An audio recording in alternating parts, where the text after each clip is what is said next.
I've got two questions for you, and I really want you to think about these questions. All right.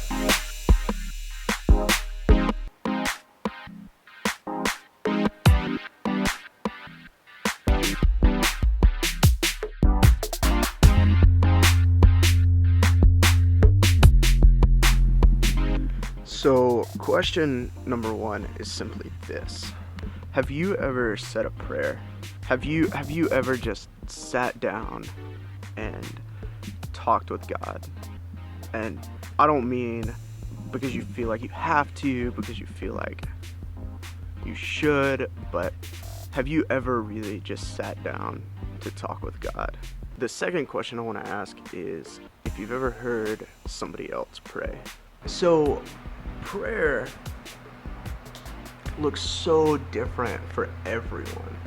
And I would even venture to say that in my life, in my prayer life, when I'm praying in different circumstances, every prayer looks different. What I look like when I'm praying looks very different. The words that I pray look very different. The emotion that I have in prayer, the way that my mind is working is completely different depending on what circumstance I'm praying in.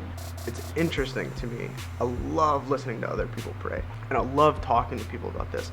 It's so different. It's such a funny thing, how different everybody's prayer life is. And I've heard sermons preached on the right way and the wrong way to pray. I've heard that there's good and bad ways to pray.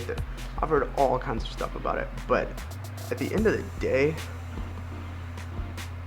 this is what prayer is about. Almost knocked the tripod over there.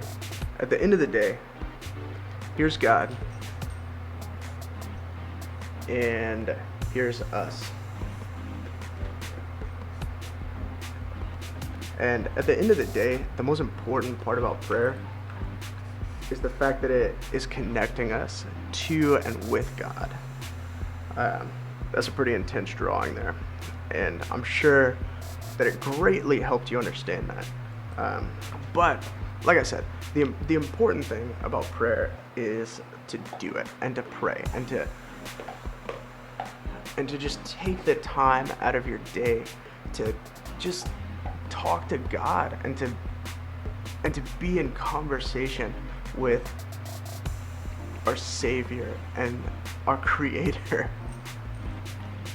and the God that loves us. And in the grand scheme of things, it doesn't really take that much effort on our end. I mean, really.